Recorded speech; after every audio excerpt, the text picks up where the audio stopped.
के लिए हो जाएगा। लेकिन इसमें अंदर एक और ट्विस्ट है कि जिसकी कुंडली के अंदर सैटर्न रेट्रो मिला, जिसको कुंडली के अंदर सैटर्न रेट्रो मिला, उसको अपॉर्चुनिटीज आएंगी कुछ काम करने की। उनको अपॉर्चुनिटी सामने से आएंगी जब जिस दिन सैटर्न रेट्रो हुए, और जिसकी कुंडली के अंदर सैटर्न रेट्रो है, वो बंदे को ना अपॉर्चुनिटीज आनी शुरू हो जाएंगी सामने से। सर ये बिजनेस कर लूं, ये कर लूं, वो कर लूं। सैटर्न उनके लिए फलदायक है, उनको बेनिफिट दे देंगे। वो रूटीन जब सैटर्न मार्गी होंगे, फिर अपॉर्चुनिटीज खत्म हो जाएंगी, स्लो हो जाएंगी। और जब वक्री आएंगे दोबारा, फिर अपॉर्चुनिटी शुरू हो जाएंगी। और काम भी हो जाएगा, लटकता हुआ काम, बहुत टाइम से लटकता आ रहा है, वो सॉल्व हो जाएगा, वो काम शुरू हो जाएगा। और जो काम सैटर्न के पीरियड में शुरू होते हैं ना, वो काम लंबे चलते हैं। अगर वो स्टेबल रह जाएं तो वो बहुत लंबे चलते हैं। इवन 7.5 चल रही है और कैंसर असेंडेंट है। आमतौर पे कैंसर असेंडेंट को शनि मारक कहा गया। लेकिन अगर 7.5 में पैदा हुआ ऐसा इंसान और उसका लगन कर्क है, तो भी तो भी उसके लिए मारक साबित नहीं होगा, उसके लिए मारक नहीं होगा। No need to worry. इनको कोई चिंता करने की जरूरत नहीं है कि 7.5 आने वाली है, ढैया आने वाला है। सेम फॉर्मूला अप्लाइज ऑन ढैया। आपसे हार्डवर्क कराएगा, लेकिन आपको खराब नहीं करेगा, पीड़ा नहीं देगा, तकलीफ नहीं देगा, हार्डवर्क करा के रिजल्ट दे देगा, बट पीड़ा नहीं देगा। ये सैटर्न का प्लस पॉइंट है। सो सैटर्न टेस्ट करते हैं, उसके बाद फ्रूट देते हैं। Saturn will give you meaningless job. आपको मीनिंगलेस जॉब मिलेगी, आपको करनी पड़ेगी, फिर फ्रूट मिलेगा। मान लीजिए एक एग्जांपल लेते हैं, किसी कंपनी के अंदर वो बंदा काम कर रहा है, मैनेजर आके कहता है भैया तेरे को आज ना ये काम नहीं करना, तेरे को वो काम करना है, आज से तू ये वाला विंग संभालेगा। इस कि मेरा तो सर ये काम ही नहीं है, ये मेरी फील्ड का नहीं है, मैं कैसे करूं इसको। ही सेड तेरे को करना पड़ेगा। तो अगर वो कहता नहीं मैं नहीं करूंगा जी, I quit the job, leave the job, खत्म। एंड ही सेज कि नहीं सर कोई बात नहीं, I take the responsibility, I take the responsibility, no way. वो नोटिस में आ जाएगा कि भैया इसको ना जो मर्जी दे दो, ये कर लेता है, ये आउट ऑफ द फील्ड था इसका काम, इसने कर लिया। In my tenure of my job, I got lot of meaningless jobs, जिसका कोई लेना नहीं था। I was on the rank, मैं एक रैंक पे था, बड़े एक हायर लेवल पे था, लेकिन मेरा सीईओ मुझे डायरेक्ट कॉल करके कई बार मीनिंगलेस जॉब दे दो। समटाइम्स यू कांट इमेजिन कि मैं किस लेवल पे हूं। एंड ही सेज मी कि सुनील एयरपोर्ट पे ना जाना है यार, एक ना मैंने पार्सल भेजा है, वो पार्सल पिक करो। उस पार्सल का मेरे से कोई लेना देना नहीं है। ठीक है सर कोई बात नहीं, I take it, I take it, no problem. One day came, जिस दिन मेरे बॉस से भी ऊपर चला गया मैं। वन डे केम, जिस दिन मुझे ऐसा अथॉरिटी मिल गया कि मैं सीएम को जाके डायरेक्ट मिल सकता हूं। एक दिन ऐसा अथॉरिटी दे दिया गया मुझे कंपनी की तरफ से कि now he is the authority, he is the face of the company. कि जिसको बात करनी है, जिस भी मिनिस्टर को मिलना है, जिस भी मिनिस्टर ने बात करनी है, he will directly talk to Sunil. He is the source, he is the face of the company. Punjab region का head he is the Sunil. चाहे वो हेल्थ डिपार्टमेंट हो, चाहे वो पुलिस डिपार्टमेंट हो, जहां मैंने काम किया। तो आई गॉट अ कॉल। कहां से आती है कॉल? सीएम ऑफिस से आ रही है। कहां से कॉल आ रही है? डीजीपी ऑफिस से आ रही है। Reason, what was the reason, why that identity, क्यों ऐसी पहचान मिली? Because yes sir, I do that, no problem. काम में तो अपनी महारत थी। लेकिन ये एक शिमला में ना एक डॉक्यूमेंट पकड़ा के आना है, इट्स वेरी अर्जेंट डॉक्यूमेंट, वो दे के आना है। ओके सर, नो प्रॉब्लम, हो जाएगा। और सुबह मैं शिमला जा रहा हूँ, वहां डॉक्यूमेंट दे के आ रहा हूँ, मेरा कोई काम नहीं है वहां। और बाद में मुझे चलता कि वो टेंडर डॉक्यूमेंट था। उस टेंडर डॉक्यूमेंट की बाद में मीटिंग थी, उसको उसमें मुझे भेजा गया कि वो टेंडर मीटिंग आप हेड करोगे। तो this is one example of Saturn. Shani का एग्जाम्पल है कि आपको मीनिंगलेस जॉब दे देंगे, ऐसे काम जिसका कोई लेना देना नहीं है आपके साथ, आपका एजुकेशन से कोई लेना देना नहीं है, आपके प्रोफाइल से कोई लेना देना नहीं है। वो आपको शनि की वजह से मिल रहा है। Accept that work.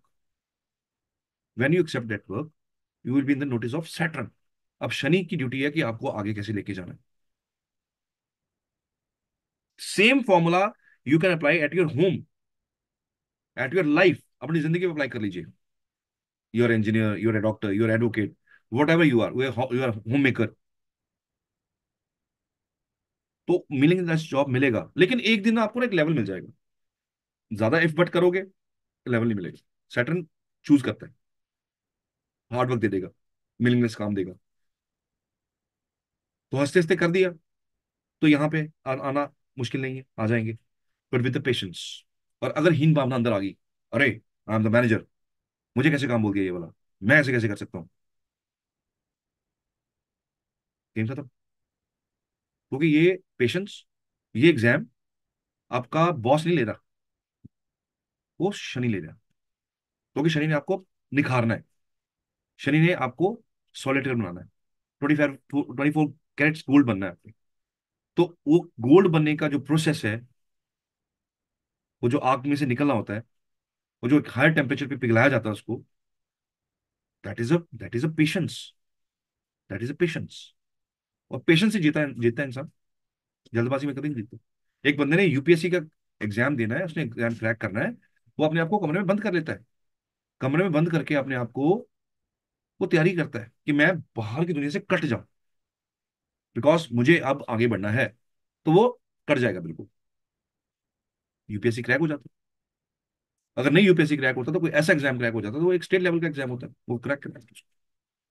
बिकॉज अगर आप आज जिस लेवल पे हो, जिस लेवल पे आज खड़े हो, वो आप अपनी खुद की वजह से खड़े हो, किसी और के कारण नहीं खड़े हो। अगर आप आज जिस भी लेवल पे हो, वट एवर यू डूइंग, जो भी आप कर रहे हो, वहां तक पहुंचने के कारण और कारक आप खुद हो, कोई और नहीं है। जो सोता है उसकी कुंडली सो जाती है, दिस रूल ऑफ शनि। जो सोएगा उसके ग्रह भी सोएंगे, जो जागेगा और भागेगा वो जीतेगा। सो किसी भी चीज को सिद्ध करने के लिए प्रयास इज इंपॉर्टेंट, रूल है, प्रयास is important. So Saturn is important here, यहाँ पे बहुत जरूरी है सर, यहाँ पेशेंस बहुत जरूरी है, प्रयास बहुत जरूरी है। जहां पे शनि है ना, आप ध्यान से सोचिएगा कि जहां पे मेरा शनि बैठा हुआ है, मैं वहां के काम कुदरती बड़े पेशेंस से कर रहा हूं। मैं धीरे धीरे लगा रहता हूं वहां पे। चौथे घर का शनि, आराम से गाड़ी चला रहे हैं। चौथे घर का शनि, घर के अंदर रेट्रो सामान पड़ा हुआ है, एंटीक आइटम्स पड़ी हुई हैं। शनि चौथे घर में, किसी के घर जाइए जिसका शनि चौथे घर में हो, अगर उसका घर उसके नाम पे नहीं है तो उसके रूम में जाके देखिएगा, आपको सारा शनि नजर आएगा अंदर। प्रोडक्ट्स नजर आएंगे, कौन से वाले, क्या नजर आएगा आपको, सैटर्न नजर आएगा आपको। पुराने जो चीजें होती थी हमारी, एंटीक आइटम्स होती हैं, जितनी भी एंटीक चीजें हैं, जितनी भी एंटीक चीजें हैं, that are represent by Saturn. पुराने लकड़ी के फोन आपको उनके घर में मिल जाएंगे। Records as a showpiece आपको उनके घर में मिलेंगे। पुरानी पेंटिंग्स आपको उनके घर में मिलेंगी। वो पेंटिंग्स जो बड़ी पेशेंस शो कर रही हैं, दिखा रही हैं, वो आपको मिल जाएंगी देखने को। बहुत पुराना टूटा फूटा सामान, पुराना सामान घर से ना निकालना भी शनि है। टूटा हुआ निकाल देना चाहिए, पुराना रेट्रो रख सकते हैं, टूटा निकाल देना चाहिए। इनके घर के अंदर बेड चेंज नहीं होते जल्दी।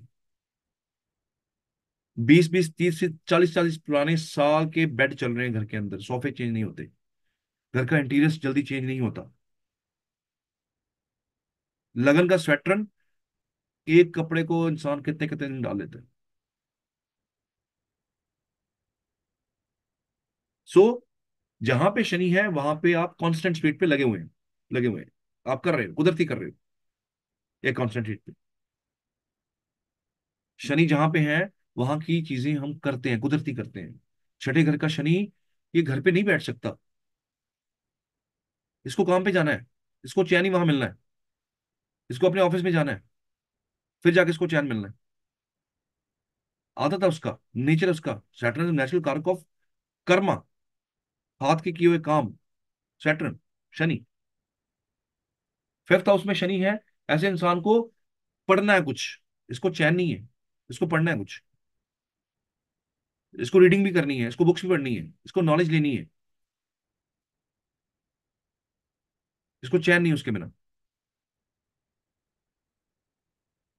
शनि फर्स्ट हाउस में, चैन कहां से आएगा, फ्रॉम वेयर वी गेट चैन, एक्सरसाइज, वॉक, तब चैन आएगा। वरना ऐसा इंसान बेचैन रहेगा। जिस दिन वो घर से निकलना शुरू हो गया, उसने एक्सरसाइज शुरू कर दी, ही और शी विल फील कि यार नाउ सेटल है चीजें, दिमाग सेटल है, नो प्रॉब्लम। लेकिन वो नहीं करेगा, गड़बड़ हो जाएगी, इम्पेशंस, दिमाग परेशान, टेंशन अलग से, भारीपन दिमाग में, वो रहेगा रहेगा। जहां पे शनि हो वहां का काम आपको करना पड़ेगा और डेली करना पड़ेगा, रेगुलर बेसिस पे करना पड़ेगा। बिकॉज नहीं करेंगे, जो सोते हैं उनका ग्रह सोते हैं। Make your routine there, Shani अच्छा होना शुरू हो जाएगा। रूटीन बनाने से शनि अच्छे होते हैं। ताजी हवा इज अ कारका ऑफ जुपिटर। दोनों अच्छे होंगे अगर आप वॉक करते हैं ना, तो आपका बृहस्पति भी अच्छा होगा और आपका शनि भी अच्छा होगा।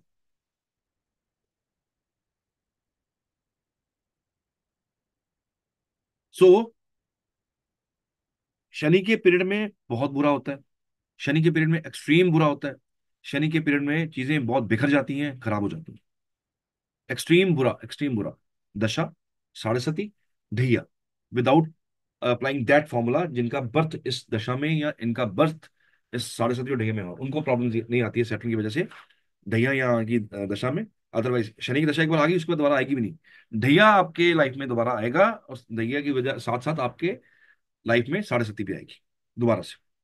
दो तो आएंगी आएंगी, तीसरी का आज की डेट में हम कह नहीं सकते, बिकॉज लाइफ छोटी होगी बहुत ज्यादा।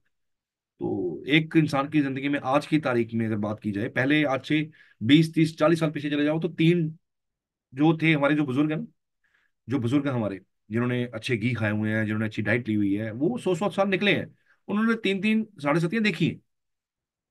हमारी जनरेशन मुझे लगता नहीं है, और जो आने वाली जनरेशन है, ये दो देख जाए तो बहुत बड़ी बात है। एज देखिए ना कहाँ थी, 120 साल की एज थी, 120 साल की एवरेज मान के चलते थे हम।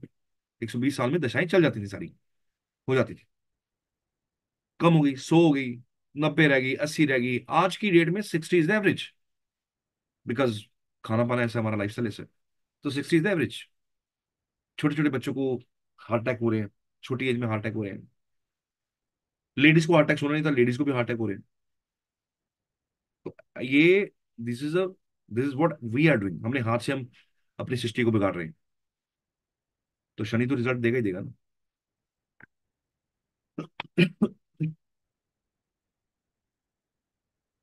सैटर्न इतना खराब करते हैं, इतना खराब करते